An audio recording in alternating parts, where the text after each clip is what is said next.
Today that I know of who had Jesus forced down their throat. I got a lot of African friends. I pastor a church. We got a lot of people from Ghana in the church. And I can promise you, not one of them had Jesus Christ slammed down their throat. Not one.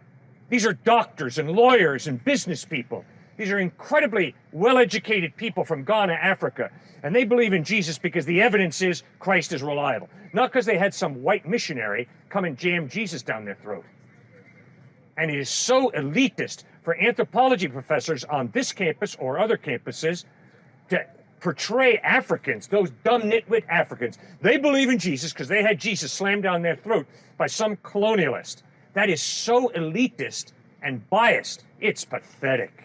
So you don't think there's any correlation between colonized populations and their beliefs coinciding with the beliefs of the colonizer? I can promise you.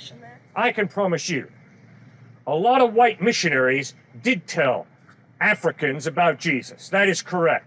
And those Africans responded in faith. But those same Africans that accepted Christ reject American materialism, American secularism, because they know the spiritual is real, and they know that America and the West is spiritually bankrupt. So my African brothers and sisters have had the open-mindedness to accept Jesus Christ and to reject American materialism. Bravo, Africa. Don't lose it. She was thinking that because of bunch of white nationalists, as you said, bunch of white nationalists pushed Christianity down your throat. Christianity was in Africa before Europe. Whoa. Did you hear that? Christianity was in Africa before Europe. Yeah, like Ethiopia. Go ahead. Keep going, brother. The Ethiopian Bible is older than the King James And thank Bible. you. That's exactly right. The argument that Christianity brought, that colonialism brought Christianity to Africa is completely wrong. Why is it completely wrong?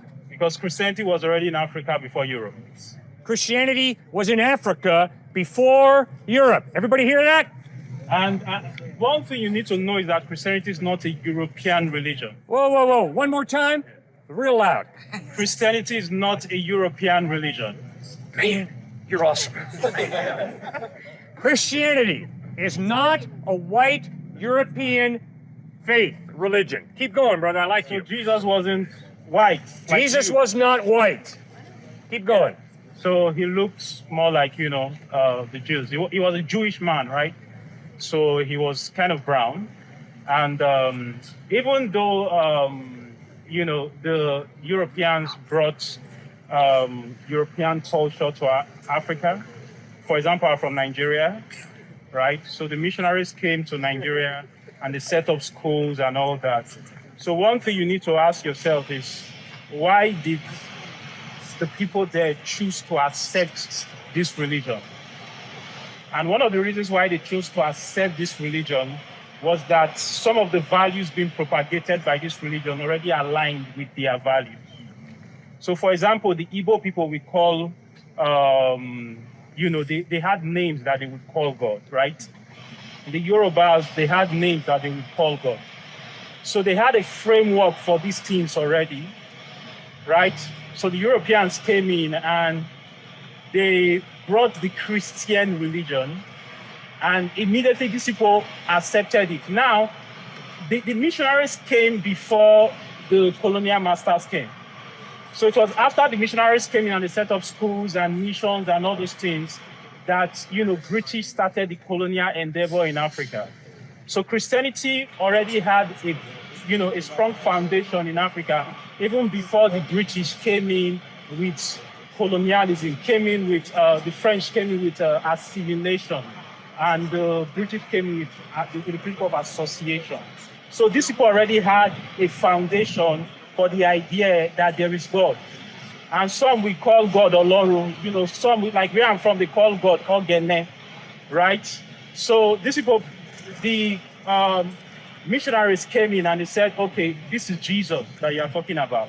So I can stay, I have class in a few minutes, I can stay and give you like historical facts about, how these people already had an idea of who Jesus is.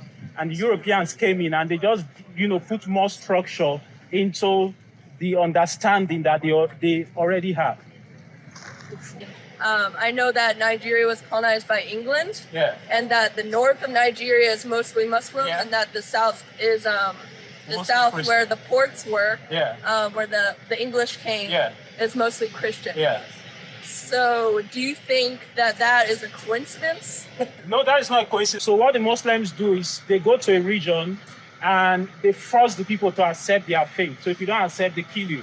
So he carried out that jihad from the north. He conquered several territories, and then he was coming toward the south. So it was there's the I don't know if you've heard of the Benin Kingdom.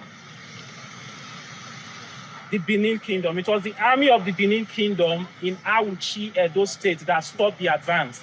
So that is why some parts of Awuchi in Edo State, Nigeria, they are Muslims, because that was where the jihad stopped. So the reason most of those places are Muslim places today is because there was a Muslim army that carried out a jihad. And it's, even some of the Muslim regions today in Europe, it was basically the same reason. They carry out what they call holy war, and they take it to different territories. If you don't accept the faith, you are slaughtered. So that is how they set up those Muslim empires in different parts of Nigeria. Do you know how far back Christianity or Islam or anything dates in Africa, or was it there prehistorically, or did it come mostly from the Middle East? If you look at places like Ethiopia and Egypt, Christianity was already there early, pretty early, right? So, like I said, it was there even before Europe. But if you look at Ethiopia had this kind of relationship with Israel. So there were also Jews in Ethiopia. So they already had a foundation for the Christian faith, right? So looking at Islam, I may not be completely right about this, but most of the spread of Islam in Africa, even in Egypt, was due to jihad. But I know about Nigeria, the spread of Islam in Nigeria is due to jihad. But I'm not so sure about some of the northern African countries that are Muslims. But I know in Egypt, it's due to jihad, carrying out holy war in Algeria. Because Algeria had a very strong Christian community, even before the Muslims came in. I think it was St. Augustine was moving through, Algeria and those northern African countries, even before the Muslims came in. They had, there was a Coptic church, they had monasteries in northern Africa, even before the Muslims came in. So the spread of Islam in those parts of Africa was due to holy war. And that is how the spread. And I believe that is how the spread in a lot of places in Europe as well. Thank But one you. thing I would let you know is this: Jesus loves you, and it's more than a religion. That's right. It's a relationship. See, I grew up in a Christian home, but I didn't know Jesus. I'm a grad student here. It was when I got to university in Nigeria, University of Benin, that I saw people that were on fire for God. That I saw people that were, I encountered Jesus in a personal way. So for me, it's not a religion, it's a relationship. I know him. In 2014, I was so desperate for God. I said, Jesus, if you are real, I want to know you. I know my parents say they are Christians, people say they are Christians, but I want to know you. I locked myself in my room, I prayed, and I said, Jesus, if you are real, I want to encounter you. And I saw him. Like Paul said, he said, I know whom I have believed. He said, I've seen Jesus. I saw him. And when I speak about him, it's not because someone told me about him or I read him somewhere. I encountered him in a personal way. He's more real than the church, than this church that you are putting on. He's alive and he's speaking to your hearts today. So don't hold back. It's not because I'm scared that one day, I don't want to go to hell. I know what he has done for me. John said because he first loved us.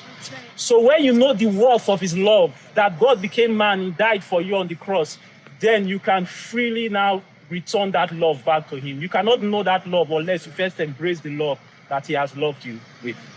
And Jesus loved you so much. He loves you so much. Don't let the things that is being, there's a lot of things being said in this generation, trying to program the minds of people to rebel against the things of God. And we think we are wise. But Jesus loves us so much. And he's calling each and every one of us for a personal relationship with him, to know his voice, to have fellowship with him. And he says, draw near to me and I will draw near to you. So the more you draw to him, the more he'll be drawing to you. And as long as you do that, very soon you'll be swallowed up in life.